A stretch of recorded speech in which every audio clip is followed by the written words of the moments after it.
കിളീനെ കാണിച്ചു തരാം. ഇതാണ് കാണുമ്പോ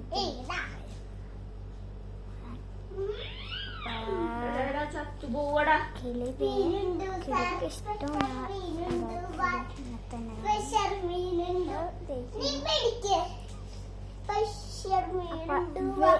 വേറെ കളി ഞാൻ കണ്ടെങ്കിൽ പറയാട്ടാ.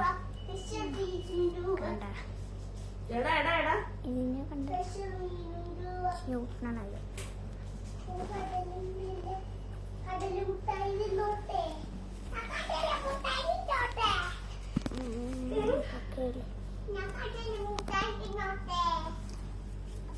അപ്പോൾ ചുട്ടാണ് കൈസ്.